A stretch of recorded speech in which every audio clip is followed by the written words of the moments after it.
नमस्ते बच्चों, कैसे हैं आप। तो class 11th kinematics relative motion वाला आज टॉपिक हम स्टार्ट करने वाले हैं। तो ज़्यादा टाइम वेस्ट ना करते हुए, my name is Neeraj Gupta और ये है आपका चैनल फिजिक फायर। तो बच्चों, रिलेटिव मोशन को हमने 9th क्लास में पढ़ा था। हमेशा वो बोला जाता था ना कि एब्सोल्यूट रेस्ट और एब्सोल्यूट मोशन जैसी कोई कंडीशन नहीं है, सब रिलेटिवली एक दूसरे से कनेक्ट कर रही है। बस वही चीज़ आज हम थोड़ा डिटेल में पढ़ेंगे, है ना। तो रिलेटिव मोशन में सबसे इम्पॉर्टेंट चीज़ है frame of reference. Frame of reference या रेफरेंस फ्रेम जो होता है कुछ भी नहीं, एक ऑब्जर्वर है, ऑब्जर्वर या फिक्स पॉइंट, कुछ भी आप बोल सकते हो। फ्रेम ऑफ रेफरेंस मतलब ऐसी कोई खतरनाक चीज़ नहीं है कि आप डर जाओ, सिर्फ एक ऑब्जर्वर या फिक्स पॉइंट मान लो। अब अगर ये फ्रेम ऑफ रेफरेंस रुका हुआ है, स्टेशनरी कंडीशन में है, तो कोई प्रॉब्लम नहीं है। जो वेलोसिटी जिस ऑब्जेक्ट की होगी उसकी वही वेलोसिटी हम कंसीडर करेंगे और हमें कोई प्रॉब्लम नहीं होगी, जो कि हमने कैलकुलेशन 9th क्लास में किया हुआ। बट मान लो अब यही रेफरेंस फ्रेम मूव कर रहा है अलोंग द ऑब्जेक्ट। वो एक अलग बात है कि सेम डायरेक्शन में, इन ऑपोजिट डायरेक्शन में, जैसा भी मूव कर रहा है, तो क्या अब उस पर्टिकुलर वेलोसिटी, ऑब्जेक्ट की वेलोसिटी वही रहेगी उस रेफरेंस फ्रेम के रेस्पेक्ट में या चेंज होगी? बस यही खेल अब हमें समझना है। तो रेफरेंस फ्रेम के मूव करने से उस ऑब्जेक्ट की जो वेलोसिटी होगी, हम इन शॉर्ट बोल सकते हैं भैया वही रिलेटिव वेलोसिटी होगी with respect to that frame, that observer. Clear. एक एग्जांपल लेता हूँ, छोटा सा एग्जांपल लेता हूँ और डेली लाइफ का एग्जांपल है, हम लोगों ने बहुत बार इसको फील किया है।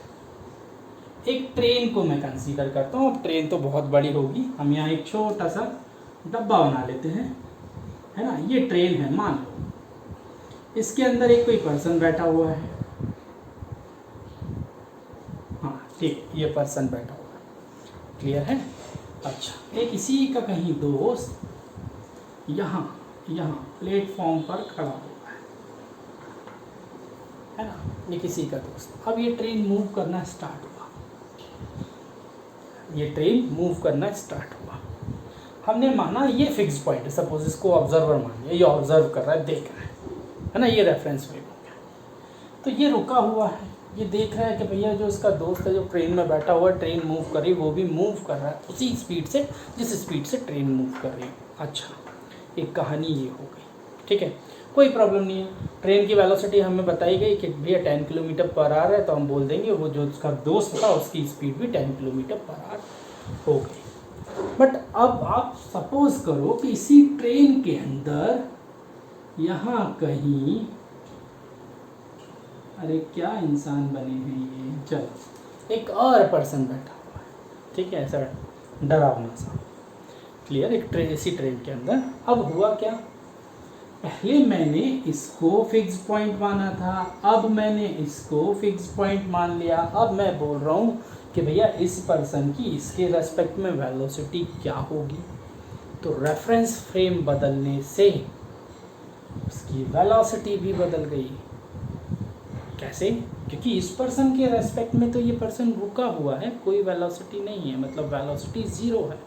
बट इस पर्सन के रेस्पेक्ट में उसकी वेलोसिटी वही थी जो ट्रेन की वेलोसिटी थी। क्लियर हुई बात। तो रेफरेंस फ्रेम चेंज होने से कहानी तो बदलेगी, इसी को रिलेटिव वेलोसिटी बोलते हैं। Relative velocity of that object with respect to observer, तो यहाँ पर वही थी जो ट्रेन की थी। Relative velocity of that object with respect to this person, 0, क्योंकि ये पर्सन खुद भी उसी स्पीड से आगे मूव कर रहा है जिस स्पीड से दूसरा वाला पर्सन मूव कर रहा है ना। अभी हम इसको और डिटेल में बात करेंगे, एक सिंपल सा एग्जांपल। अच्छा, एक और एग्जांपल हम ले सकते हैं, ओरली बताता हूँ। जैसे हम कहीं पर जा रहे हैं, सपोज हम किसी कार में बैठे हुए हैं, बस में बैठे हुए हैं, है ना। हमारे अलोंग कोई एक और दूसरी बस चल रही है पैरेलल, उसी स्पीड से अब उसी स्पीड से चल रही है, तो हमें क्या लगेगा कि वो बस रुकी हुई है हमारे लिए, जबकि वो दोनों बसें चल रही हैं। समझना मेरी बात को, हमारे लिए वो बस रुकी हुई है स्टेशनरी कंडीशन में। क्यों? क्योंकि हमारे बस की वेलोसिटी 30 किलोमीटर पर आवर, उस बस की velocity 30 kilometre per hour same है, तो हमारे लिए क्या है, रुकी हुई। अब मान के चलो कि हमारी बस 30 किलोमीटर पर आवर से चल रही थी, है ना, वो वाली बस 60 किलोमीटर पर आवर से आगे की तरफ चली गई। तो अब हमें क्या लगेगा, वो वाली बस आगे जा रही है बट 60 किलोमीटर पर आवर की स्पीड से नहीं लगेगी भैया। क्यों? क्योंकि हम खुद 30 किलोमीटर पर आवर की स्पीड से जा रहे हैं, तो हमें वो 30 किलोमीटर पर आवर की स्पीड से आगे बढ़ते हुए दिखाई देगी। यही केस होगा जब हम ऑपोजिट डायरेक्शन में आएंगे, है ना, ऑपोजिट डायरेक्शन में। या चलो हमारी बस है, दोनों पैरेलल चल रही थी, एक ही स्पीड से चल रही थी, स्टेशनरी रखी थी, अचानक से दूसरी बस वाले ने ब्रेक लगा दिया, तो हमें क्या लगेगा, वो पीछे चली गई। जबकि हमारी बस आगे जा रही है, वो तो रुक गई, लेकिन हमें क्या फीलिंग आएगी, हम ऑब्जर्वर हैं कि वो बस पीछे जा रही है। होता है ना, जब हम किसी गाड़ी पे बैठे हुए तो पेड़ पौधे, घर और दुकानें सब पीछे जाती हुई दिखाई देती हैं, जबकि एक्चुअल में हो क्या रहा है, हम आगे जा रहे हैं। तो जो ऑब्जर्वर है, कुछ देर के लिए हम उसे रेस्ट पे मान लेते हैं और उसके साथ रेस्पेक्ट में सारी कहानी करते हैं। यही हम आगे समझने वाले हैं। तो आई होप इतना तो समझ में आ गया कि भैया रिलेटिव मोशन है क्या, है ना। इक्वेशन के फॉर्म में समझते हैं, कोई प्रॉब्लम नहीं। फॉर्मूले के टर्म में हम इसको देखते हैं कि रिलेटिव मोशन क्या है। चलिए बच्चों, मान के चलो कि मेरे पास दो ऑब्जेक्ट हैं, ऑब्जेक्ट ए और ऑब्जेक्ट बी। ये किसी स्पीड से जा रहे हैं, हमने मान लिया। अच्छा, एक ही डायरेक्शन में जा रहे हैं तो वेलोसिटी बोल दो, स्पीड बोल दो, ठीक है। तो एक ही मतलब डायरेक्शन में मूव कर रहे हैं, ए वाला पार्टिकल बी ए स्पीड से, ये बी स्पीड से, ठीक है। अच्छा, किसी एक फिक्स्ड पॉइंट से या ग्राउंड से, जो भी मानना हो, इस वाले की पोजीशन हमने मान ली एक्स ए, इस वाले की पोजीशन हमने मान ली एक्स। क्लियर? किसी एक फिक्स्ड पॉइंट से इसकी पोजीशन ये। इतनी बात आ गई समझ में बच्चों? क्या किया हमने, दो ऑब्जेक्ट लिए, दोनों ऑब्जेक्ट की पोजीशन पर्टिकुलर किसी एक रेफरेंस पॉइंट से, किसी एक फिक्स्ड पॉइंट से एक्स ए और एक्स बी है, जो कि डिस्प्लेसमेंट वेक्टर के इनको रिप्रेजेंट कर रहा है, और ये किसी स्पीड से आगे की तरफ बढ़ रहे हैं। वी ए और वी बी हमने स्पीड मान लिया। अच्छा, इनकी इक्वेशन, पोजीशन वेक्टर की equation with respect to time, मतलब टाइम के रेस्पेक्ट में हमने मान लिया कि ये जो पार्टिकल है टी टाइम में, कौन सा, ए वाला पार्टिकल टी टाइम में कितना मूव किया भैया, तो हम कैसे बताएंगे, गलत तो नहीं हो, ये वेलोसिटी वेक्टर क्वांटिटी वेक्टर लगा सकते हैं एक ही डायरेक्शन में, अभी उसको छोड़ देते हैं कुछ देर। अच्छा, क्या मैंने ये इक्वेशन गलत लिखी है? नहीं लिखी है, देखो आप, velocity is equals to change in position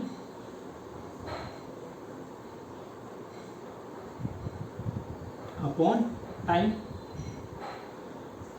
velocity of A मान लिया टाइम टी था, change in position final minus initial, time T में एक्स ए की पोजीशन हो गई इतनी, है ना, टाइम टी में हमने मान लिया इस टाइम पर इसकी पोजीशन एक्स ए हो गई। अब दोनों में मैं एक्स ए रिप्रेजेंट कर रहा हूँ, तो एक टी टाइम के लिए माइनस इनिशियल पोजीशन, तो एक्स ए की इनिशियल पोजीशन टाइम जीरो पर, टाइम जीरो। मैं ये नहीं बोल रहा हूँ कि वो ओरिजिन पर है, मैंने ये बोला टाइम जीरो पर। हो सकता है वो ऑलरेडी कुछ डिस्टेंस पर खड़ा हो, ओरिजिन वाले पॉइंट से, हो सकता है उसी पर खड़ा हो, उससे कोई फर्क नहीं पड़ेगा। टाइम जीरो पर इसकी पोजीशन ये होगी। अब इसी इक्वेशन को थोड़ा घुमाओ फिराओ, यही निकल के आएगा, आप देख सकते हो। क्लियर है ना? चलिए, इसी तरह से सिमिलरली एक्स बी के एट टाइम टी पर पोजीशन को अगर हम ज्ञात करेंगे तो भैया कैसे निकलेगा, ऐसे ही निकलेगा। इसको इक्वेशन 1 और इसको इक्वेशन नंबर 2 दे सकता हूँ, ठीक है। अच्छा, अब मैं अगर ये बोलता हूँ कि एट टाइम टी इन दोनों पार्टिकल, मतलब टी टाइम के बाद इन दोनों पार्टिकल के बीच का डिस्प्लेसमेंट क्या होगा, तो आप कैसे निकालोगे, टी टाइम के बाद इन दोनों पार्टिकल का डिस्प्लेसमेंट क्या होगा, तो आप बोलोगे कि भैया एक्स बी माइनस एक्स ए, गलत तो नहीं हूँ, एक्स बी टी टाइम में ये बी वाला पार्टिकल जहाँ पहुँचेगा, माइनस टी टाइम में एक्स वाला ए वाला पार्टिकल जहाँ पहुँचेगा, उस दोनों के डिस्प्लेसमेंट को ओरिजिन से जो भी थी वो माइनस कर दिया, उनके बीच का डिस्प्लेसमेंट आ गया। यहीं पर समझते, देखो एक्स बी में से अगर एक्स ए माइनस कर दूँ, इनके बीच का डिस्प्लेसमेंट निकल रहा है ना, तो वही तो मैंने किया। अच्छा, फ्रॉम इक्वेशन नंबर फर्स्ट और सेकंड से अगर मैं देखेंगे कि एक्स बी से एक्स ए को माइनस कर रहे हैं, तो हमें क्या मिल रहा है, हमें मिल रहा है X B at initial position V B T minus X A initial time position, नहीं इनिशियल टाइम, सॉरी, है ना, इनिशियल टाइम पर जो उसकी पोजीशन थी। तो वी ए और ये गलत तो नहीं हूँ? हाँ गलत हूँ, बिल्कुल गलत हूँ, यहाँ सिंबल माइनस का आएगा। ठीक, इतनी कहानी आ गई हमें समझ में। अच्छा दिख रहा है नीचे वाला पोर्शन बच्चों? तो एक्स, अच्छा इसको, ये क्या है? Displacement between A and B, displacement between A and B at time T, है ना। तो displacement of B with respect to A, displacement of B, ये इसी को तो रिप्रेजेंट कर रहे हैं, displacement of B with respect to A के रेस्पेक्ट में बी की डिस्प्लेसमेंट क्या है? गलत तो नहीं हूँ? तो क्या मैं इसको ऐसे लिख सकता हूँ, displacement of B with respect to A, या मैं इसको ऐसा लिख दूँ, एस डिस्प्लेसमेंट को रिप्रेजेंट कर रहा है, displacement of B with respect to A, displacement of B with respect to A. Clear? Upon का साइन लगा के भी लिखते हैं, फ्लैश लगा के लिए भी लिख सकते हैं हम कि एस बी अपॉन ए, मतलब displacement of B with respect to A. Clear? या हो सकता है बी अंदर लिखें ब्रैकेट के, ए बाहर लिख लें, displacement of B with respect to A. तो लिखने का तरीका है, कैसे भी लिख सकते हैं। ठीक है भैया, चलो इसको मैंने ऐसा लिख दिया, किसी को कोई प्रॉब्लम नहीं होना चाहिए। बात वही है कि displacement of B with respect to A. अब इसको थोड़ा अरेंज करते, देखो डी टी, टी कॉमन आ गया, V P minus V A plus X B minus X A. अच्छा, अब ये जो सबसे नीचे वाली टर्म लिखी हुई है ना, जिसको मैं बॉक्स में कर देता हूँ, इसको थोड़ा अच्छे से देखेंगे अगर हम, तो हमें पता चलेगा इस एक्सप्रेशन में ये वाली टर्म टाइम के ऊपर डिपेंड कर रही है। मतलब जैसे जैसे टाइम बढ़ेगा ये वैरी करेगा। समझ रहे हो? गलत तो नहीं?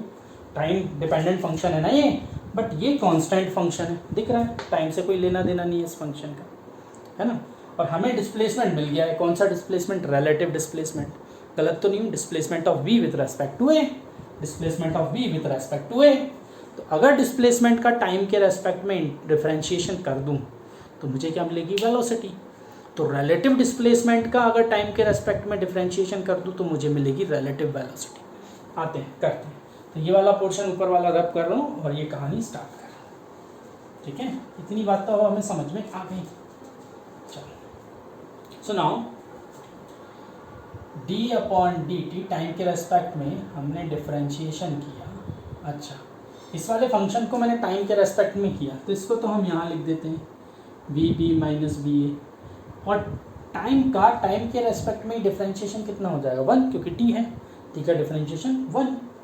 अच्छा, ये कांस्टेंट है, इसका डिफरेंशिएशन क्या हो जाएगा? 0। तो नहीं भी लिखूँ तो चलेगा। ठीक है, इसको थोड़ा सा और आगे सॉल्व करते हैं। तो ये क्या आ गया?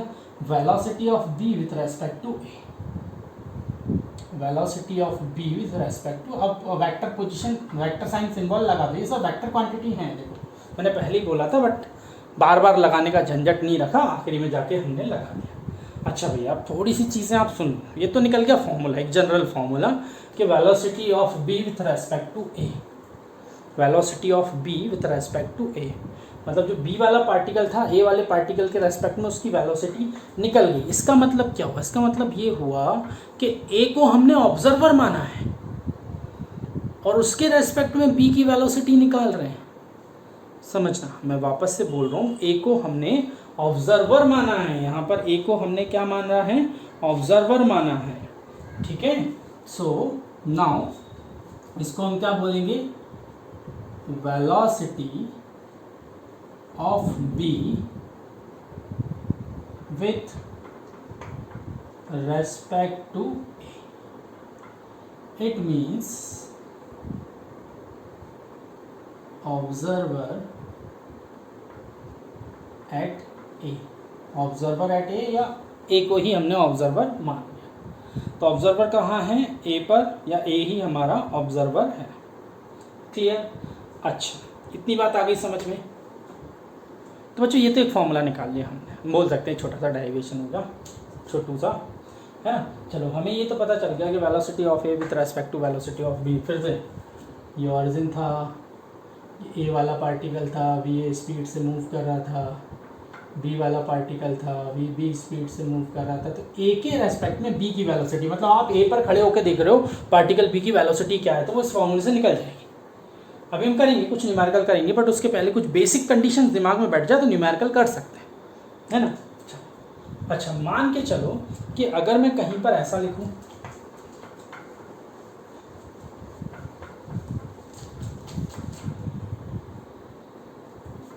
कि वेलोसिटी ऑफ बी, मैंने और कुछ नहीं लिखा, मैंने सिर्फ इतना लिखा, मतलब यहाँ पर क्या है, velocity of B with respect to A.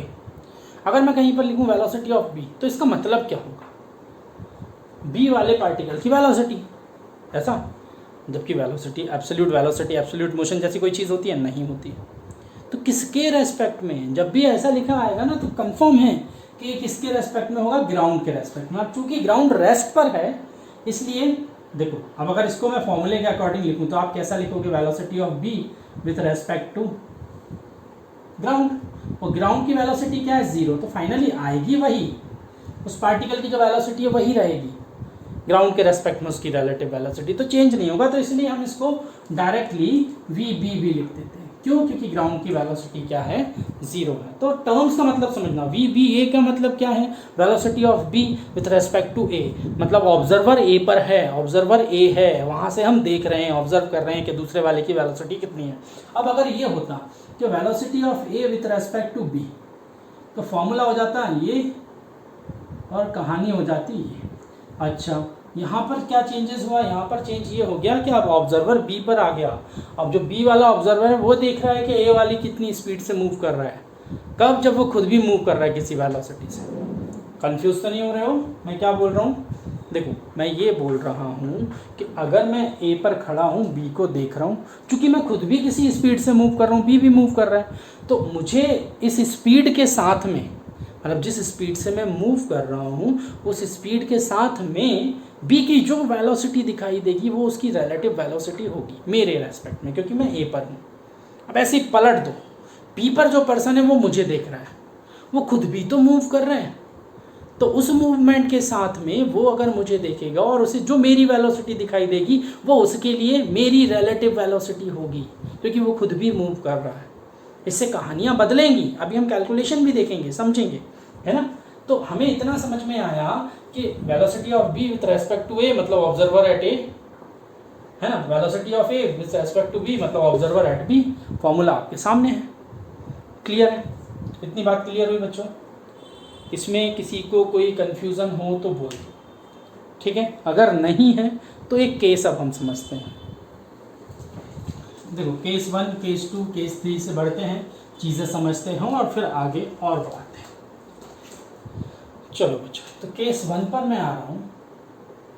Case 1 है, वेलोसिटी ऑफ ए मैंने मान लिया v वेलोसिटी से मूव कर रहा है, वेलोसिटी ऑफ b मैंने मान लिया v, मतलब दोनों पार्टिकल एक ही वेलोसिटी से मूव कर रहे हैं, va और बी, इनकी वेलोसिटी मतलब सेम, एक ही वेलोसिटी से, एक ही डायरेक्शन तो थी पहले, मैग्नीट्यूड भी सेम कर दिया तो वेलोसिटी इक्वल हो गई, एक ही वेलोसिटी से मूव, तो दोनों सेम वेलोसिटी से मूव कर रहे हैं, एक ही वेलोसिटी से मूव कर रहे हैं। अब मैं अगर आपसे ये बोल रहा हूँ कि velocity of B with respect to A, मतलब ए पर ऑब्जर्वर है, वो ऑब्जर्व कर रहा है कि बी की वेलोसिटी क्या है, वो एग्जांपल दिया था ना, दो बस पैरेलल डायरेक्शन में जाए, एक ही डायरेक्शन में पैरेलल चल रही हैं, दोनों की स्पीड सेम है, तो क्या फील करेगा पहला वाला दूसरे के लिए, तो वही का।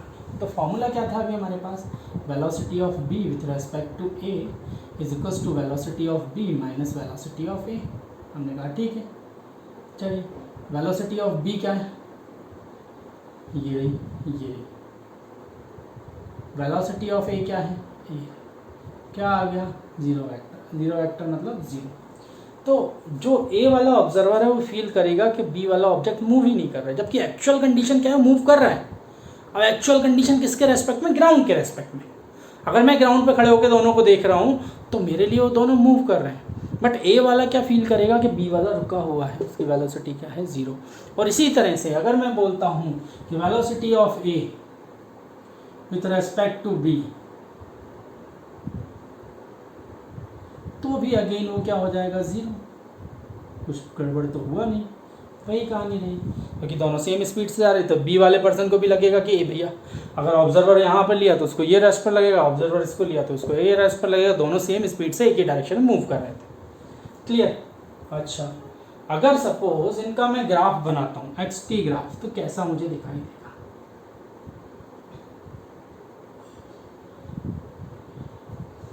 इनिशियली ए यहाँ पर था, भी कुछ देर पहले जो डायग्राम बनाया था वही मैंने ले लिया, 0 से x की पोजीशन x है, ये x भी इस पोजीशन पर थे। अच्छा, एक्स टी ग्राफ का स्लोप क्या देगा वेलोसिटी? तो ये हो गया स्लोप ऑफ ए मतलब V A. B T graph का स्लोप क्या देगा? वेलोसिटी स्लोप ऑफ बी मतलब वी। तो हमने देखा दोनों की वेलोसिटी सेम है, तो हमारे पास जो स्लोप की कहानी निकल कर आएगी वो कैसी आएगी? वो कुछ ऐसी आएगी। मतलब आप ये देख रहे हो कि उन दोनों के बीच की जो डिस्टेंस है इनिशियली भी वही है जो फाइनली है। इनके बीच कहीं पर भी देख लो चेंज नहीं हो रही है, पोजीशन चेंज नहीं हो रही है, वेलोसिटी कांस्टेंट है। वेलोसिटी रिलेटिव वेलोसिटी क्या है? 0। मतलब कोई किसी को आगे पीछे जाता हुआ नहीं दिखाई देगा, दोनों एक ही स्पीड में जा रहे हैं, दोनों एक दूसरे को फील करेंगे भैया रुके हुए हैं दोनों, उनके बीच की पोजीशन रिलेटिव पोजीशन चेंज नहीं हो रही है ना। आप किसी भी टाइम पर देख सकते हैं, किसी भी टाइम पर देख सकते हैं। आ गया केस 1 समझ में? आई होप कि इसमें किसी को कोई प्रॉब्लम नहीं होगी। बढ़ता हूँ मैं आगे, है ना। केस 2 देखो, केस 2 में हमने क्या लिया कि अब मैंने ले लिया ये 2v वेलोसिटी से मूव कर रहा है, ये v मतलब va is greater than vb। Clear?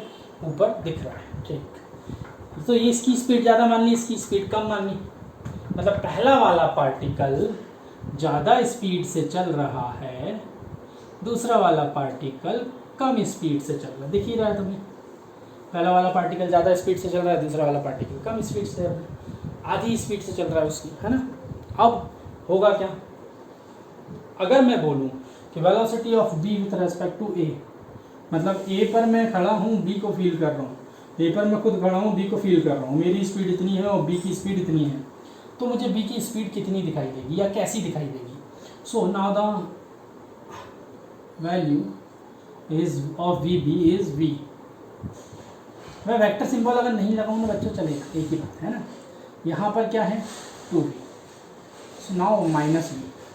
Minus symbol क्या रिप्रेजेंट कर रहा है? माइनस सिंबल ये रिप्रेजेंट कर रहा है कि मुझे इस वाले ऑब्जेक्ट की स्पीड v दिखाई देगी इन मैग्नीट्यूड, और ये मेरी तरफ आता हुआ दिखाई देगा, मतलब मुझे पीछे जाता हुआ दिखाई देगा। सोचो, दिमाग घूम गया। फिर से, ये कोई भी ऑब्जेक्ट पीछे पीछे नहीं जा रहा है, दोनों ऑब्जेक्ट आगे ही जा रहे हैं ग्राउंड के रेस्पेक्ट में।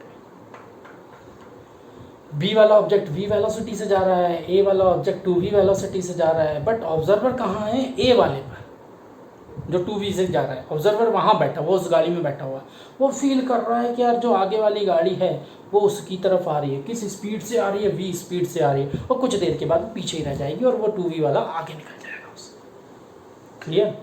ये रिलेटिव वेलोसिटी। जबकि हो क्या रहा है, नीचे खड़े हुए लोगों के लिए तो दोनों ही आगे जा रहे हैं, एक डबल स्पीड से एक कम स्पीड से, लेकिन मैं जिस गाड़ी पर बैठा हूँ वो 2v से जा रही है और जो सामने वाला पर्सन है वो v से जा रही है, तो मुझे वो सामने वाला पर्सन पीछे की तरफ आता हुआ दिखाई देगा। होता है हाईवे पर यही, अगर मैं मेरी गाड़ी की स्पीड बढ़ा दूँ तो मेरे से आगे जो पर्सन जा रहा है, अब वो भी आगे ही जा रहा है, बट उसकी गाड़ी मुझे पीछे आती हुई दिखाई देगी, और कुछ देर के बाद मैं उसे ओवरटेक कर जाऊँगा, मैं आगे निकल जाऊँगा, लेकिन मुझे फीलिंग आएगी कि वो पीछे जा रहा है। ठीक है, चलिए। अगर यहीं पर मैं उल्टा करता तो ये फॉर्मूला तो सही लिखा था, इसको क्यों मिटाया मैंने? यहाँ मिटाना चाहिए था। एक ही स्पीड 2v। सो अब ऑब्जर्वर कहाँ है? अब ऑब्जर्वर बी पर है। बी पर खड़े होके मैं देख रहा हूँ ए को, बी पर खड़े होके मैं देख रहा हूँ ए को, है ना। तो बी पर खड़े होके अगर मैं ए को देख रहा हूँ तो उस सिचुएशन में क्या होगा? ए मेरी तरफ आता हुआ मुझे दिखाई देगा, लेकिन स्पीड v के साथ, ना कि 2v के साथ, क्योंकि मैं भी तो v के साथ आगे ही जा रहा हूँ, है ना। मैं भी तो v स्पीड के साथ आगे ही जा रहा हूँ और वो 2v स्पीड के साथ आगे आ रहा है, तो मुझे क्या फील होगा कि वो v स्पीड से मेरी तरफ आ रहा है। क्लियर? अच्छा, इसका ग्राफ अगर हम बनाएं तो ए और बी की पोजीशन तो यही लेते हैं हम। ए के लिए तो मैंने वही रहने दिया, ठीक है, slope of A V A कितना था? डबल। अच्छा, वी बी का स्लोप कम है, क्यों? क्योंकि स्पीड कम है। स्पीड का मतलब स्लोप ही होता है एक्सटी ग्राफ में। इसका स्लोप कम है तो स्लोप में इसका ऐसे बना दो, ये रब कर देता हूँ, इसका स्लोप मैं ऐसे बना देता हूँ। क्लियर? इसका स्लोप कम है, इसका स्लोप ज़्यादा है, क्योंकि इसकी स्पीड ज़्यादा है, इसकी स्पीड कम है। ये दोनों किसी पॉइंट पर इंटरसेक्ट करें। ये टाइम में निकाल सकता हूँ, ये टाइम हम लोग निकाल सकते हैं। कैसे? कैसे? देखो, सोचने वाली बात है कि रिलेटिव मोशन कितना हो रहा है, माइनस वी या प्लस वी, चेंज नहीं होगा, हमेशा वही रहेगा इन दोनों ऑब्जेक्ट के बीच में। अगर ये 2v और ये v से जा रहा है तो ये स्पीड चेंज नहीं करती। तो वेलोसिटी, रिलेटिव मोशन चेंज नहीं हो रहा, मतलब रिलेटिव मोशन यूनिफॉर्म है। यूनिफॉर्म है, एक्सेलरेशन कैसा है? जीरो। एक्सेलरेशन जीरो, तो कौन सा फॉर्मूला लगाएंगे? Speed is equals to distance upon time, है ना। टाइम निकालना है, डिस्टेंस अपॉन स्पीड। डिस्टेंस कितनी थी इनकी? ये है ना। स्पीड आपके पास निकल गई, या फिर ये, दोनों में से जिसके भी रेस्पेक्ट में निकलवा रहे हैं, डिवाइड कर दो, हमें पता चल जाए कितने टाइम के बाद ये एक दूसरे से इंटरसेक्ट करेंगे। हम कहानी करेंगे, ये वाले भी देखेंगे, हम न्यूमेरिकल में सबकी बात करेंगे, टाइम निकालने की भी बात करेंगे, ठीक है। अभी हम केसेस समझ रहे हैं कि क्या क्या कहानी बन रही है। तो बच्चों, ये हो गया सेकंड केस, ये हो गया सेकंड केस। क्लियर है? कोई दिक्कत तो नहीं? अब इसका उल्टा देख लेते हैं हम, थर्ड वाला केस। अब ये ऐसा है, क्लियर? तो फिर क्या होगा? फिर ये होगा कि मैं ऑब्जर्वर ए पर हूँ, मैं यहाँ पर हूँ, मैं यहाँ पर हूँ, ये जा रहा है 2v से, मैं जा रहा हूँ v से, मेरी गाड़ी धीरे चल रही है, आगे मेरे साथ वाला जो आगे चल रहा था उसकी गाड़ी डबल स्पीड से चल रही है। तो मैं क्या देखूंगा? भैया वो मुझसे दूर जा रहा है, दूर जा रहा है, दूर जा रहा है, दूर जा रहा है, किस स्पीड से जा रहा है तो वो निकाल लेते हैं। देखो वी बी कितना है? 2v। वी ए कितना है? v। तो इस स्पीड से, प्लस का मतलब क्या है? Forward direction. नेगेटिव पॉजिटिव को भूलना मत, वेक्टर क्वांटिटी है वेलोसिटी, आप पॉजिटिव नेगेटिव को ध्यान रखें, साइन कन्वेंशन को बिल्कुल रट के ले जाएं, दिमाग में बैठाए रखें, कभी गलत नहीं होंगी चीज़ें। हाँ, तो प्लस वी का मतलब मैं ए पर हूँ, मुझे वो दूसरी वाली गाड़ी 2v से आगे वो जाती हुई नहीं दिखाई देगी, v से आगे जाती हुई दिखाई देगी, क्योंकि मैं खुद भी तो v से आगे ही जा रहा हूँ। अच्छा, क्या कभी उसे कैच कर पाऊंगा मैं? इंटरसेक्ट कर पाऊंगा? काट पाऊंगा? क्रॉस कर पाऊंगा? ओवरटेक कर पाऊंगा? नहीं, क्योंकि उसकी स्पीड ज़्यादा है। अच्छा, इसी का उल्टा कहानी, अगर मैं ऑब्जर्वर होता बी पर और मैं देख रहा होता ए को, तो मुझे फील आता कि यार वैसे जनरली हो क्या रहा है, ये तो अब मैं 10 बार बता चुका हूँ, दोनों ही गाड़ी आगे जा रही हैं, लेकिन मैं बी पर हूँ, मैं ए को देख रहा हूँ, ऐसे मैं ऐसे जा रहा था, मैंने पीछे पलट के देखा, अब ए आगे आता हुआ नहीं दिख रहा है, ए पीछे जाता हुआ दिखाई दे रहा है। किस स्पीड से? इस स्पीड से, ठीक है। तो ये कहानी हमें दिमाग में रखना है। अच्छा, फिर से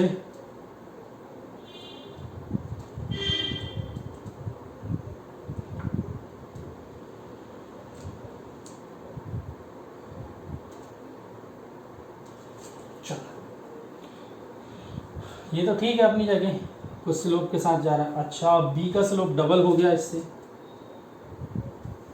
ऐसा बना दूं, ये बी वाला स्लोप है, ये ए वाला स्लोप है, ठीक है। इसको कुछ देर के लिए मिटा देता। अब क्या होगा? कभी मिलेंगे नहीं मिलेंगे, उनके बीच का डिस्टेंस बढ़ता जा रहा है। लेकिन सोचो कि क्वेश्चन मैंने अभी पटकाया आपके सामने, कुछ देर पहले क्या हुआ होगा? कुछ देर पहले मतलब नेगेटिव टाइम में, अब नेगेटिव टाइम जैसी कोई चीज़ तो होती नहीं है, बट कुछ देर पहले इस माइनस टाइम पर ये एक दूसरे को इंटरसेक्ट करके गए होंगे। क्वेश्चन तो मैंने अभी आपसे पूछा कि भैया वो वहाँ पर है, मैं यहाँ पर हूँ, मतलब वो थोड़ा दूर है, मेरे से आगे है, मैं यहाँ पर हूँ, उसकी स्पीड डबल है, मेरी स्पीड हाफ है उससे। अब वो आगे निकलता जा रहा है, लेकिन कुछ देर पहले पता है क्या हुआ था? वो मेरे से पीछे था, लेकिन उसकी स्पीड ज़्यादा थी, धीरे धीरे आगे आया, उसने मुझे किसी टाइम पर ओवरटेक किया। वो टाइम बहुत पुराना था, पहले का था, अभी की कंडीशन तो मैंने यहाँ से स्टार्ट की थी, तो वो टाइम भी हम निकाल सकते हैं। वही कहानी, डिस्प्लेसमेंट रखो, स्पीड रखो और डिवाइड कर दो, तो टाइम निकालना टफ नहीं है बच्चों। क्लियर? आई होप कि केस थर्ड भी आपको समझ में आ गया होगा। ठीक है, नाउ द केस फोर्थ। अब क्या है, अब ये है कि फिर से वही दोनों एक ही स्पीड से जा रहे हैं लेकिन इन अपोजिट डायरेक्शन। इसको रब कर दूं मैं, लेकिन इन ऑपोजिट डायरेक्शन।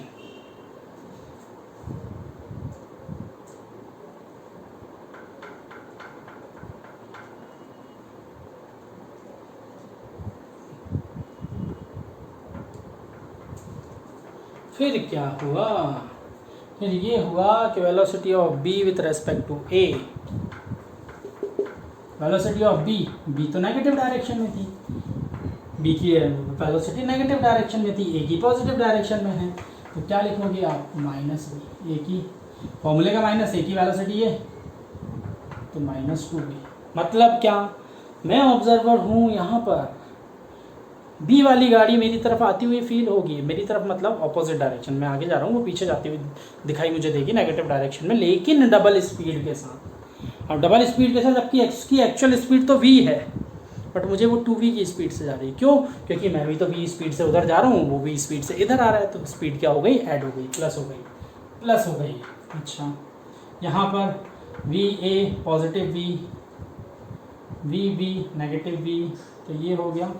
अगर मैं यहाँ पर होता ऑब्जर्वर, मैं यहाँ पे हूँ बी की जगह पर, मैं ए को देख रहा हूँ, तो ए डबल स्पीड से मेरी तरफ आता हुआ दिखाई दे रहा है, लेकिन पॉजिटिव डायरेक्शन, मैं खुद नेगेटिव डायरेक्शन में जा रहा हूँ, तो इसलिए वहाँ की स्पीड कैसी रही, पॉजिटिव। अच्छा, इसका ग्राफ अगर कोई हमसे बनाने के लिए बोलेगा तो भैया कैसे बनाएंगे हम, ये x, ये t, 0, ये गया a वाला, ये b ऑपोजिट डायरेक्शन में ना, स्लोप नेगेटिव, ये हो गया नेगेटिव स्लोप, पता है ना, ये नेगेटिव 90 से बड़ा हो गया नेगेटिव स्लोप। ये टाइम भी हम निकाल सकते हैं, देखो बार बार वही बात हो रही है, टाइम की फॉर्मूले से निकाला जाएगा। साइन कन्वेंशन ध्यान रखना, बस साइन कन्वेंशन ध्यान रखना। क्लियर है? तो यहाँ पर रिलेटिव मोशन में किस तरह से क्या कहानी चलती है, हमने इसकी बात की। एक छोटा सा सिंपल सा एग्जांपल न्यूमेरिकल वैल्यू के साथ। देखो कंसेप्ट तो मैंने सारे समझा दिया, वैल्यू अभी कहीं नहीं ली, 2v 2v, बस यही करता रहा है ना। अभी क्या न्यूमेरिकल के साथ, न्यूमेरिक वैल्यू के साथ हम देख लेते हैं कोई क्वेश्चन कि आपको हाँ फीलिंग आएगी कि ऐसा ऐसा हो रहा है भैया। चलो देखो, ये एक ऑब्जेक्ट है ए जिसकी वेलोसिटी है 0, ये एक ऑब्जेक्ट है बी जिसकी वेलोसिटी है 10 मीटर पर सेकेंड और इसी डायरेक्शन में जा रहा है और ये 0 पर। अच्छा, मैं अगर अब आपसे बोलूं कि भैया velocity of B with respect to A, ओहो सर ये तो बड़ा सिंपल सा क्वेश्चन पूछ दिए। हाँ, लेकिन कंसेप्ट तो अब यहीं से बताने पड़ेंगे ना। वी किस स्पीड, पॉजिटिव डायरेक्शन में है 10, ये 0, तो ए वाले ऑब्जर्वर को, क्योंकि ये तो ग्राउंड पर था, ग्राउंड रुका हुआ है, हमें क्या फील होगा, वही जो कहानी में पिछली कुछ देर से बता रहा था, ए की जो स्पीड है उसी स्पीड से वो आगे जाता हुआ दिखाई देगा। ठीक है, अब मान के चलो ये बी वाला जो ऑब्जेक्ट था, है ना, इसने अपने कंधे पर एक और पर्सन को बैठा रखा, अपने सर पर ही बैठा रखा। अब ये भागे जा रहा है इसी स्पीड से। अब मैं पूछ रहा हूँ, ये ए वाला पर्सन यहाँ आ गया, बी वाला पर्सन यहाँ आ गया कुछ देर के लिए। अब मैं पूछ रहा हूँ कि यार ए के रेस्पेक्ट में बी की वेलोसिटी क्या है, ए के रेस्पेक्ट में बी की वेलोसिटी क्या है। तो आप क्या बोलोगे, क्या आप बोलोगे भैया बी माइनस बी है, फॉर्मूले के अकॉर्डिंग तो यही बोलोगे। बी कितनी स्पीड से जा रहा था 10, चलो ए भी उसी के कंधे पर बैठा है तो वो भी उसी की स्पीड से जा रहा है 10, तो ए के रेस्पेक्ट में बी की वेलोसिटी अब क्या हो गई 0। लेकिन हो क्या रहा है, दोनों भाग रहे हैं आगे 10 मीटर पर सेकेंड की स्पीड से, और उनकी स्पीड क्या हो गई 0। क्लियर है? चलो आते हैं फिर अपने नेक्स्ट क्वेश्चन पर। तो बच्चों अगला क्वेश्चन जो हमारे पास आ रहा है वो ये है कि मान लो आपके पास कोई दो स्टेशन, एक स्टेशन मैंने मान लिया इंदौर, है ना, और एक स्टेशन मैंने मान लिया भोपाल। यहाँ से जो ट्रेन मूव करना स्टार्ट करता है, ये ए मान लिया और ये बी मान लिया, ठीक है। दो ट्रेन मूव कर रहे हैं अपोजिट डायरेक्शन, एक भोपाल से रिलीज़ होता है और एक इंदौर से रिलीज़ होता है। अच्छा, इन दोनों स्टेशन के बीच का डिस्टेंस मैंने मान लिया समथिंग अराउंड 200 किलोमीटर। इन दोनों स्टेशन के बीच का डिस्टेंस कितना हो गया? 200 किलोमीटर। अच्छा, ये जो व्हीकल्स और ट्रेन जो भी आप इसको बोल रहे हैं 20 किलोमीटर पर आवर से ये वाला मूव कर रहा है, सपोज ये इस डायरेक्शन में मूव कर रहा है। नेक्स्ट दूसरा हम ले लेते हैं, चलो 30 ले लो, 30 किलोमीटर पर, ठीक है, वो इस डायरेक्शन में मूव कर रहा है। क्लियर है? अच्छा, ये साइन कन्वेंशन जैसे मैंने बोला है आप लोगों को, साइन कन्वेंशन बहुत ज़रूरी है, तो वो निकाल के रखें, है ना।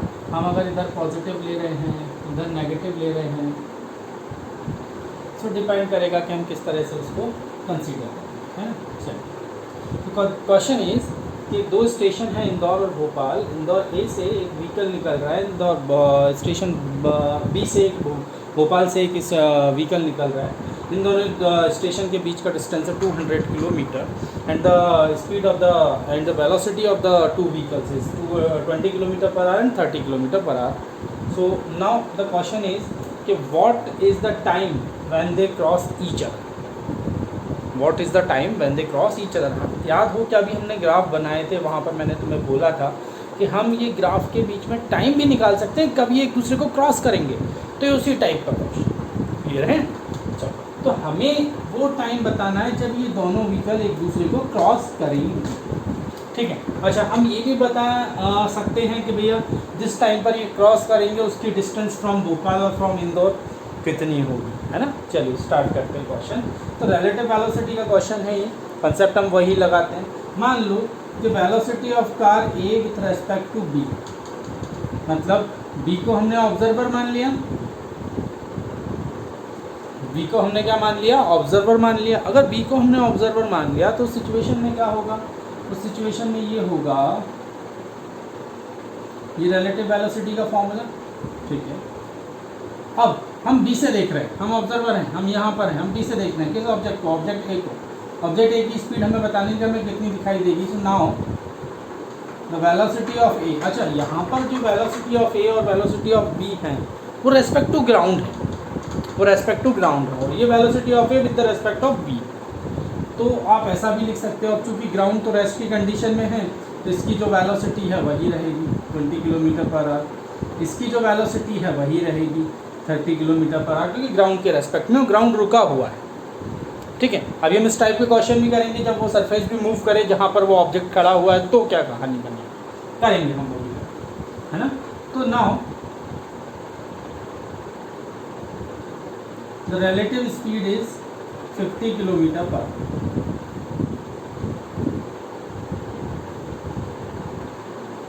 तो ऑब्जर्वर बी को क्या लगेगा कि ये वाला व्हीकल उसकी तरफ कितनी स्पीड से आ रहा है? 50 किलोमीटर पर आवर। यही रिलेटिव मोशन है, यही हमने किया, यही हमने समझा। तो ऑब्जर्वर यहाँ पर खड़ा हुआ है, मान लो ऑब्जर्वर रुका हुआ, वो ऑब्जर्वर, जबकि ऑब्जर्वर चल रहा है, मूव कर रहा है खुद एक किसी वेलोसिटी के साथ, लेकिन मान लो ऑब्जर्वर रुका हुआ, उसको क्या लगेगा? वो सामने वाला जो व्हीकल आ रहा है वो 50 किलोमीटर पर आवर की स्पीड से आ रहा है, जबकि एक्चुअल कहानी ये है कि उसकी स्पीड 20 है और वो खुद 30 से जा रहा है उसके पास, है ना। तो अब वेलोसिटी हमें इतनी मिल गई object A with the respect of object B, ठीक है। हमें क्या निकालना है? Time when they cross each other. So time is equals to relative displacement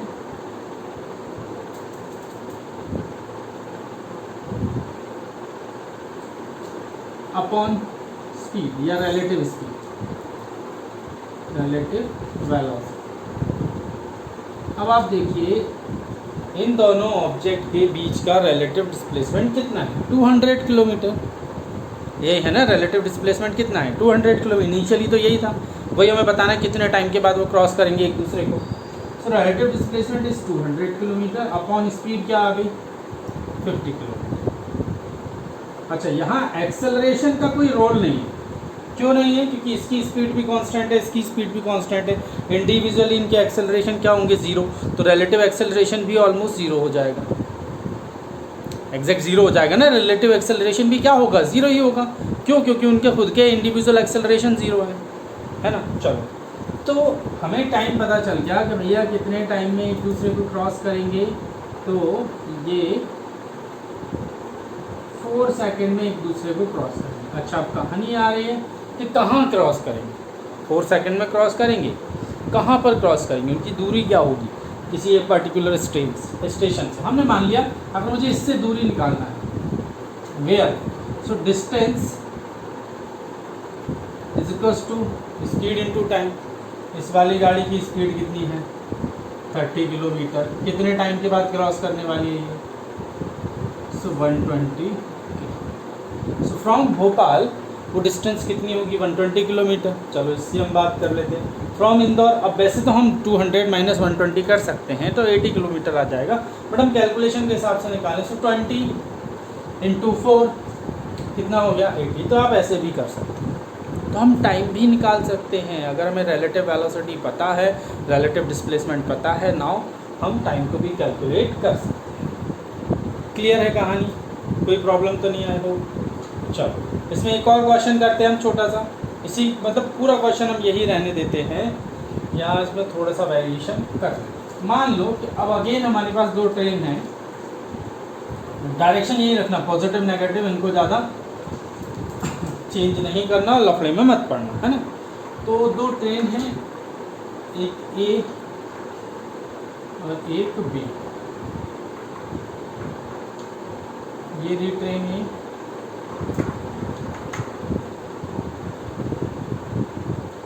और ये बी वाली, ठीक है। दो ट्रेन है आपके पास, तो ट्रेन ए है वो हमने मान लिया 100 मीटर लंबी है और ये वाली हमने 60 मीटर लंबी है, ठीक है।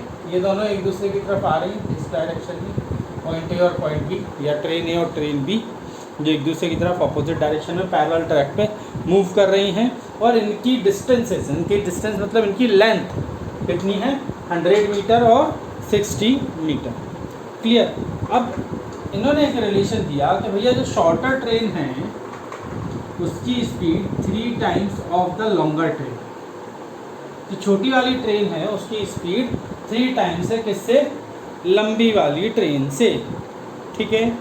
तो अब आपको बताना है कि अगर ये दोनों ट्रेन एक दूसरे को 4 सेकंड के बाद, है ना, आफ्टर 4 सेकंड, आफ्टर 4 सेकंड फिर से ये दोनों ट्रेन, इनकी लेंथ दी हुई है, ऑपोजिट डायरेक्शन में ट्रैवल कर रही है, पैरेलल ट्रैक पर है, और जो छोटी वाली ट्रेन है उसकी स्पीड 3 टाइम्स ऑफ बड़ी वाली ट्रेन है। 4 सेकंड के बाद ये दोनों एक दूसरे को क्रॉस करेंगी, है ना। ये दोनों ट्रेन क्या करेंगी? एक दूसरे को क्रॉस करेंगी। अब आपको बताना है कि इनकी वेलोसिटी क्या, find the velocity of the train, find the velocity of the train. Clear? Question समझ में आ गया क्या है? क्वेश्चन फिर से रिपीट कर रहा हूँ, ये और ये लेंथ दिया हुआ है ऊपर, अपोजिट डायरेक्शन में ट्रैवल कर रही है, छोटी वाली की स्पीड बड़ी वाली की 3 टाइम्स है। अब आपको बताना है कि इनकी पर्टिकुलर इंडिविजुअल स्पीड क्या होगी जब ये 4 सेकंड में एक दूसरे को क्रॉस करेंगे। इसके पिछले वाले क्वेश्चन में हमने देखा था, हमने टाइम कैसे निकाला था? रिलेटिव डिस्प्लेसमेंट और रिलेटिव स्पीड से। तो मतलब कहीं ना कहीं रिलेटिव स्पीड तो यहाँ पर भी निकालनी पड़ेगी, निकालते हैं, वही निकाल लेते हैं कि relative speed of A with respect to B, relative speed of A with respect to ground, और relative speed of B with respect to ground. चलो, relative speed of A with respect to B हमें ये निकलने वाला है, निकाल लिया। कैसे? देखो, velocity of A with respect to ground मतलब ए वाले की वेलोसिटी, हमने इसको ए ही लिखा, कोई वेरिएशन।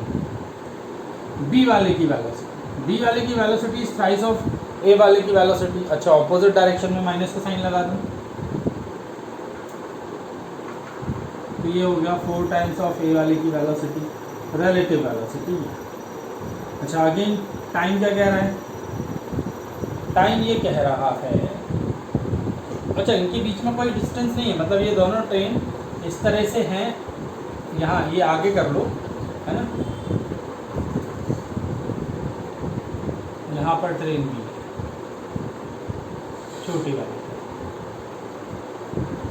फिर एक दूसरे को क्रॉस कर रहे हैं 4 सेकंड के बाद पूरा क्रॉस कर जाते हैं, है ना। आपको बताना है इनकी स्पीड क्या है, ऐसा इनके बीच का कोई डिस्टेंस नहीं है। मतलब ऐसा नहीं बोला कि ये दोनों ट्रेन 100 मीटर अपार्ट खड़ी हुई हैं या पहले से इनके बीच का कोई डिस्टेंस था ना, एक दूसरे को क्रॉस कर, ये चीज़ है।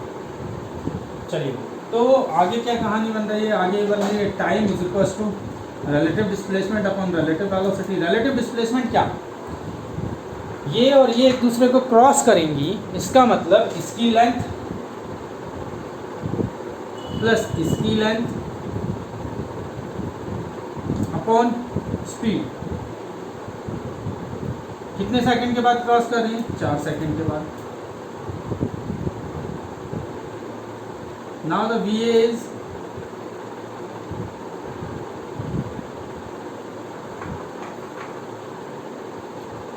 मीटर पर सेकंड, है ना, यही होगा 10 मीटर पर सेकंड। VA निकल गया है and the VB is 30 metre.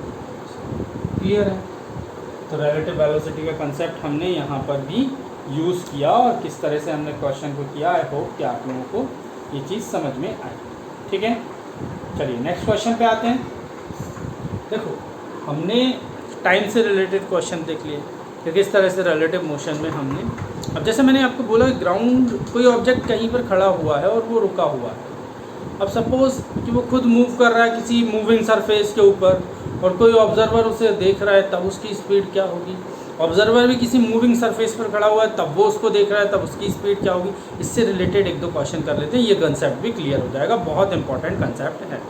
ठीक है, उसके बाद हम आगे वाले कंसेप्ट पर आ जाएंगे, क्या कहानी है वो भी समझ लेंगे। चलो,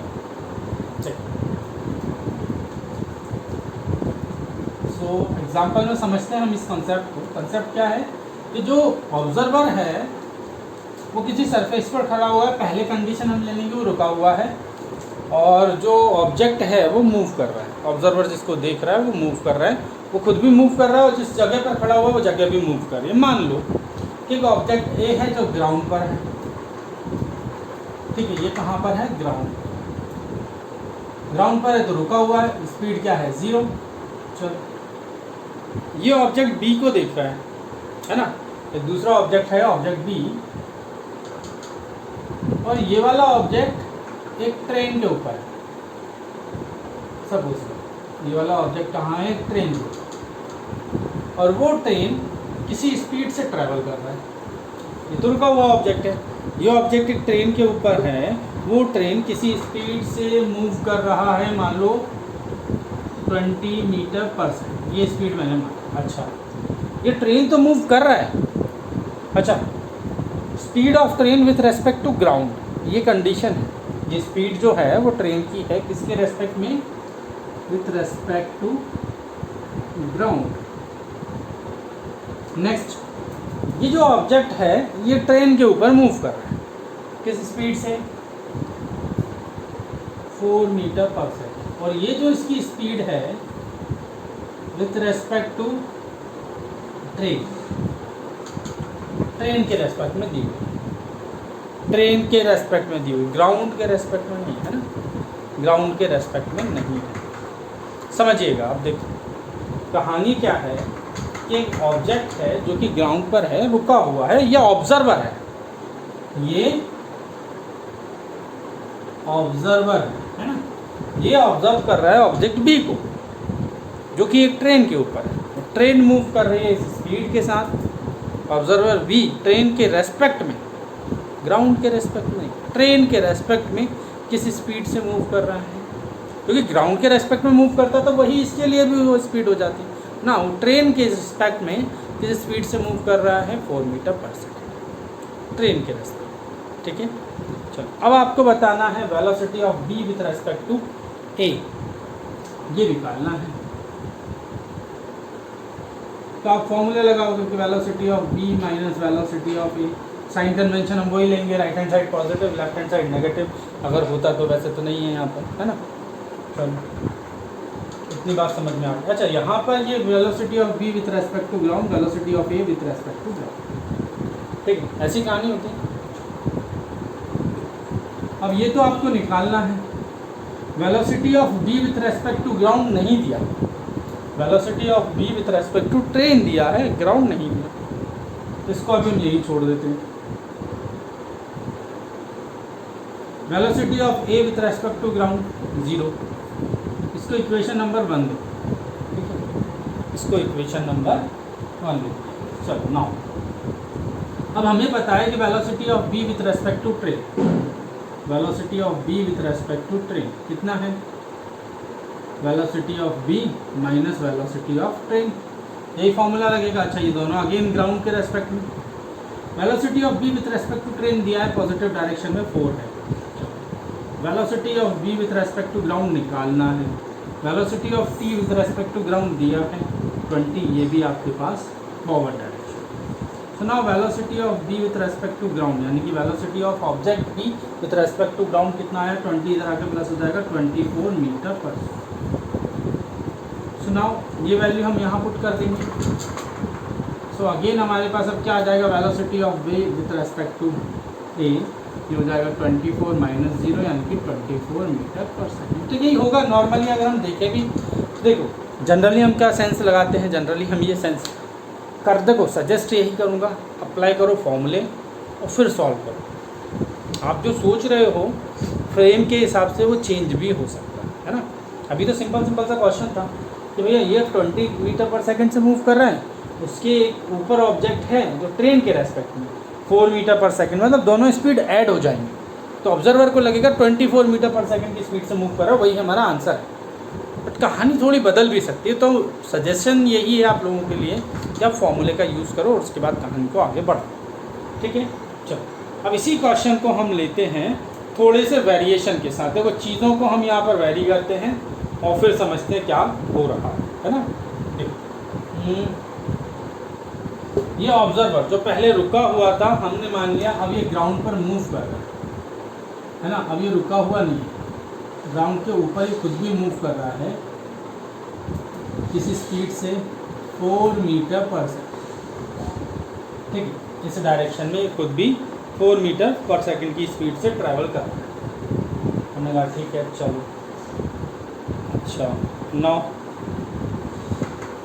अब ये ऑब्जेक्ट है, इसकी स्पीड बदल गई, इसकी स्पीड वही है, डायरेक्शन चेंज करें थोड़ा सा वेरिएशन आ जाएगा क्वेश्चन में। 4 मीटर वही लिखी है मैंने, पिछली बार फॉरवर्ड डायरेक्शन में थी, इस बार टूवर्ड्स ऑब्जर्वर उस डायरेक्शन में ट्रैवल कर रहा है, लेकिन वही कहानी विथ रेस्पेक्ट टू ट्रेन।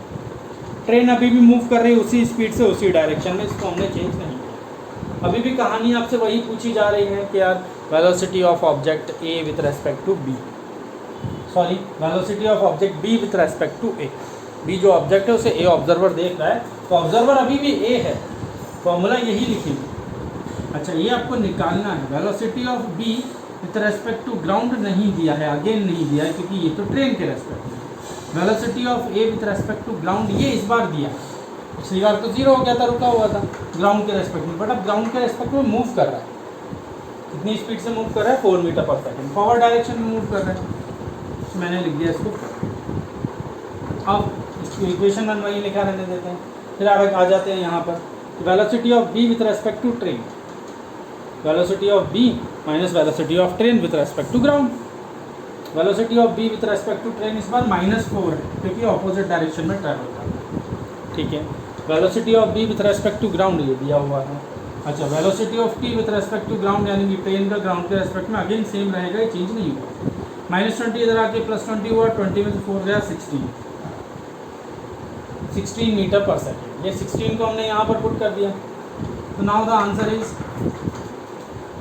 16 - 4 यानी कि velocity of B with respect to A 12 metre per second. तो ये कहानी बदल गई, ये कहानी बदल गई, ठीक है। अब होता क्या कि जैसे आप इसको ऑब्जर्व, मतलब आप कॉमन सेंस भी लगा सकते थे कि यार 20 उधर जा रहा है, 4 इधर आ रहा है, 20 - 4 16 हो गया, ठीक है।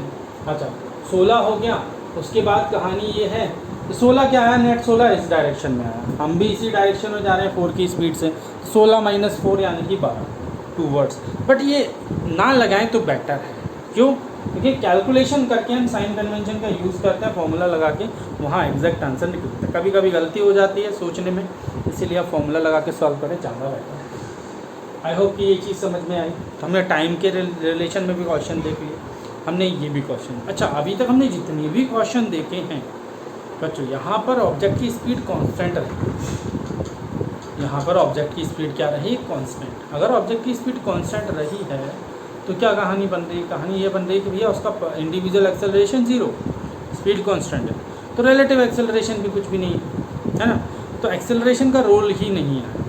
मान लो अब मैंने ये कंसेप्ट ले लिया, मान लो अब मैंने एक्सेलरेशन ड्यू टू ग्रेविटी, है ना, एक्सेलरेशन ड्यू टू ग्रेविटी वाला कंसेप्ट।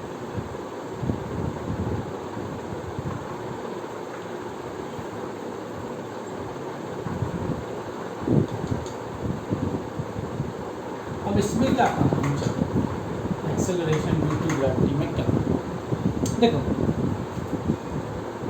कोई एक टावर है,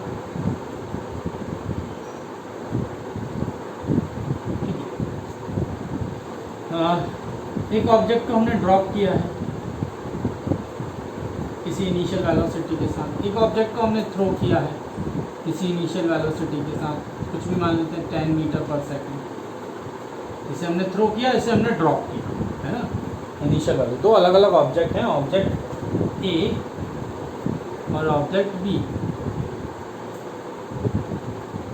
एक को ड्रॉप कर रहे हैं, एक को थ्रो कर रहे हैं। अच्छा, किस एक्सेलरेशन के साथ नीचे? यहाँ एक्सेलरेशन होगा, स्पीड कांस्टेंट तो नहीं होगी ना, क्यों? क्योंकि acceleration due to gravity apply हो रहा है। अच्छा, टूवर्ड डाउनवर्ड हो रहा है, -g, यहाँ पर भी -g। लेकिन आप देख रहे हो यहाँ पर दोनों ऑब्जेक्ट के पास एक्सेलरेशन है, वो भी सेम। तो अगर आप रिलेटिव एक्सेलरेशन निकालोगे तो क्या आएगा? 0। मतलब आप बोलोगे acceleration of b with respect to a, acceleration of b with respect to a, या आप बोलोगे acceleration a with respect to b।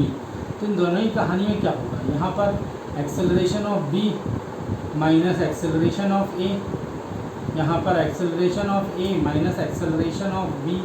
आप किसी भी को भी रखो, जैसे मैंने ऊपर वाले को रखा, b वाला एक्सेलरेशन -g, है ना, ये वाले, a वाला acceleration -g, plus g minus G 0, यहाँ पर भी 0 आएगा। तो कहने का मतलब ये रहा है कि रिलेटिव एक्सेलरेशन अगेन यहाँ पे भी 0।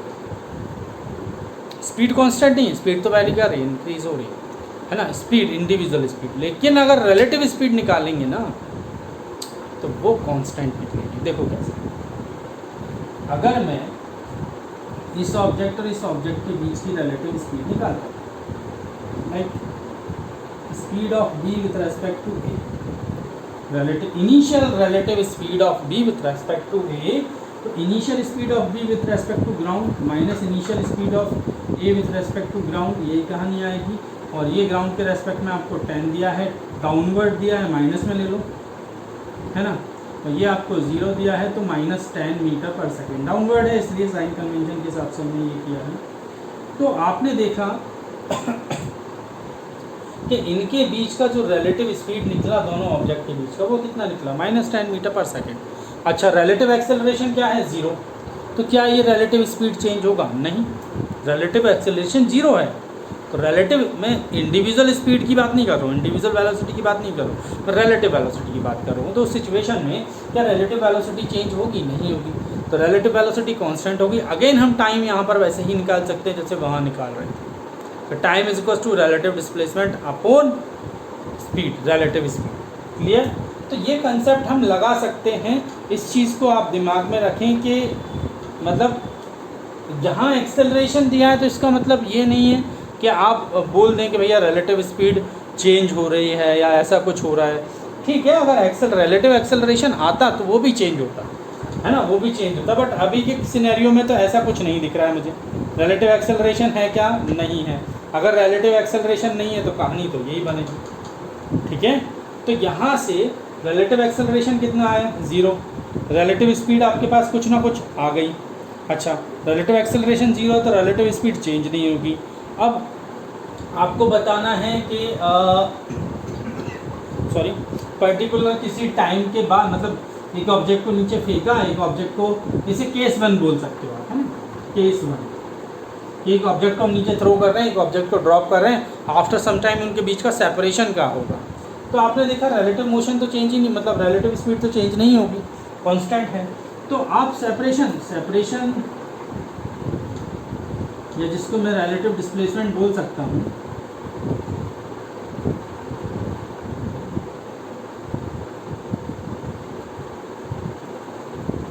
स्पीड इनटू टाइम, एक्सेलरेशन का तो कोई रोल ही नहीं है ना रिलेटिव में। तो स्पीड क्या थी, ये रही रिलेटिव स्पीड इनटू टाइम, जो भी गिवन टाइम होगा। तो यहाँ से आप इनके बीच का सेपरेशन निकाल भी सकते हो, है ना। जैसे मैंने इनकी स्पीड ये मानी है, इसके अकॉर्डिंग ये आ गई। अगर वो आपसे बोल रहे हैं कि आफ्टर 2 सेकेंड कितना होगा इन दोनों ऑब्जेक्ट के बीच का सेपरेशन, तो 2 इंटू दिस -20 ये कि एक ऑब्जेक्ट यहाँ पर है, दूसरा ऑब्जेक्ट यहाँ पर पहुँच जाएगा, इनके बीच का डाउनवर्ड डायरेक्शन में सेपरेशन, रिलेटिव डिस्प्लेसमेंट हमारे पास आ गया, तो वो -20 आ गया। तो ऐसा कुछ होगा। तो केस 1 समझ में आया होगा, आई होप कि आप लोगों को, कि जब हम रिलेटिव मोशन की बात करते हैं तो हमें ये समझना पड़ेगा कि रिलेटिव वेलोसिटी इंक्रीज और डिक्रीज कब होगी, जब उसके पास रिलेटिव एक्सेलरेशन होगा। अगर रिलेटिव एक्सेलरेशन नहीं है तो सिंपल सा वही कंसेप्ट लगेगा जो अभी तक लगाते हुए आ रहे थे, टाइम निकालने के लिए, सेपरेशन निकालने के लिए। क्लियर है। सेपरेशन निकालने के लिए हमने क्या किया, हमने ये कहानी। अच्छा, एक और चीज़ देखो आप, यहाँ पर दोनों ऑब्जेक्ट को एक ही डायरेक्शन में ऊपर से एक को ड्रॉप किया, एक को थ्रो किया। अब मान लो ये कंडीशन अगर आपके पास हो जाए, जिसे आप केस 2 भी बोल सकते हो, ठीक। आपने इसको क्या बोल दिया, केस 2। हमने कहा ठीक है, केस 2 क्या है। केस 2 कि दो स्टोन, जैसे ये एक टावर है, इसकी कोई एक हाइट दी है ना। एक तो ऑब्जेक्ट को यहाँ से और एक ऑब्जेक्ट को यहाँ से फेंका गया, या यहाँ वाले को ड्रॉप किया गया, यहाँ वाले को फेंका गया। कोई भी सिनेरियो हो सकता है ना, कोई भी सिनेरियो हो सकता है, ठीक है। तो यहाँ की इनिशियल स्पीड मैंने UA मान ली, यहाँ की इनिशियल स्पीड मैंने UB मान ली, है ना। अब आपको बताना है, यहाँ पर पिछले वाले में हमने सेपरेशन निकाला था, अब आप बता दो टाइम कि कब ये दोनों भैया एक दूसरे को मीट करेंगे। एक ऑब्जेक्ट को नीचे से फेंका, एक ऑब्जेक्ट को ऊपर से फेंका या ड्रॉप किया। अब आपको बताना है कब जाकर ये एक दूसरे से मीट करेंगे, वो टाइम निकालना है। तो सिंपल सा कंसेप्ट है, देखो एक्सेलरेशन ड्यू टू ग्रेविटी यहाँ पर भी डाउनवर्ड होगा, चाहे वो ऑब्जेक्ट ये हो चाहे वो ऑब्जेक्ट ये हो। तो object acceleration of A with respect to B या acceleration of B with respect to A, again यहाँ पर भी 0 निकलेगा। तो रिलेटिव एक्सेलरेशन क्या हो गया, 0। अब रिलेटिव एक्सेलरेशन 0 हो गया तो रिलेटिव वेलोसिटी, तो रिलेटिव वेलोसिटी क्या निकल के आ रही है, UB minus UA। UB B ये है, पॉजिटिव डायरेक्शन में है, इसको मैं ऐसे लिखा रहने देता हूँ, वो नेगेटिव डायरेक्शन में है। तो UA प्लस UB, यहाँ से हमें रिलेटिव वेलोसिटी मिल जाएगी प्लस करके, क्योंकि इस बार ऑपोजिट डायरेक्शन वाला केस चलो। ये रिलेटिव वेलोसिटी मिल गई। अब आपको क्या बताना है, टाइम। तो टाइम के लिए मैं फॉर्मूला लगा सकता हूँ, क्या फॉर्मूला लगा सकता हूँ कि time is equals to relative displacement upon relative speed, ठीक है। ये फॉर्मूला मैं अप्लाई कर सकता हूँ टाइम के लिए, है ना। अब अगर ये फॉर्मूला अप्लाई कर दिया, रिलेटिव डिस्प्लेसमेंट क्या है, h। देखो हम यहाँ निकाल क्या रहे हैं, उस हिसाब से भी साइन कन्वेंशन सोचना थोड़ा सा, है ना। Relative speed of B with respect to A। तो A ऑब्जर्वर है, B को देख रहे हैं, B ऊपर आ रहा है तो उसकी डायरेक्शन पॉजिटिव हो गई, मतलब वेलोसिटी पॉजिटिव आई, ठीक है। और B ऊपर जा रहा है, मतलब ऊपर फेंका गया, तो डिस्प्लेसमेंट भी उसके लिए क्या है, पॉजिटिव। यहाँ दोनों क्वांटिटी को मैंने पॉजिटिव रखा, ये भी और ये तो ऑलरेडी पॉजिटिव आया। तो यहाँ से आप टाइम बता सकते हो कि भैया जाके ये कब एक दूसरे से मिलेंगे। क्लियर है।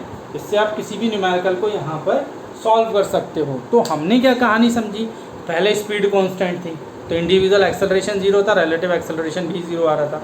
अब यहाँ पर हमने देखा क्या इंडिविजुअल एक्सेलरेशन तो कुछ ना कुछ है बट दोनों बराबर है, तो भी रिलेटिव एक्सेलरेशन 0 आया। तो कहानी अभी भी वही बन रही है टाइम को निकालने के लिए। क्लियर। तो बच्चों आज का लेक्चर फिर यहीं पर ओवर करते हैं। आज के लेक्चर के कंसेप्ट में हमने 1D रिलेटिव मोशन 1D की बात की है। नेक्स्ट लेक्चर जो होगा वो भी रिलेटिव मोशन 1D पर होगा, बट कुछ स्पेशल केसेस हम वहाँ पर देखेंगे कि दो व्हीकल हैं, जो एक व्हीकल दूसरे को कैच करना चाह रहा है, कितने टाइम में कैच करेगा या कितने टाइम में ओवरटेक करेगा, है ना। तो ओवरटेकिंग प्रॉब्लम, क्रॉसिंग प्रॉब्लम, वहाँ पर कैच कर भी पाएगा कि नहीं कर पाएगा, तो क्लोजेस्ट जो अप्रोच होगी उसकी वो कितनी होगी। तो इस टाइप के कंसेप्ट की बात करेंगे और साथ में कुछ इंट्रोडक्शन देखेंगे रिलेटिव मोशन ऑफ 2 डायमेंशन। और उसके बाद एक और लेक्चर, एक और वीडियो आएगा जहाँ पर आप रिलेटिव मोशन इन 2 डायमेंशन, जिसमें आप रेन मेन प्रॉब्लम देखेंगे, है ना, और आप वहाँ पर रिवर बोट प्रॉब्लम देखेंगे, एयरक्राफ्ट प्रॉब्लम देखेंगे। तो इस टाइप के क्वेश्चंस की हम बात करेंगे। तो मे बी कि आपके पास 1, 2 या 3, हार्डली 3 लेक्चर में हम रिलेटिव मोशन को ख़त्म कर देंगे अच्छे से न्यूमेरिकल प्रैक्टिस के साथ। वो यहीं पर आज का लेक्चर मैं ख़त्म करता हूँ। Have a nice day and thank you.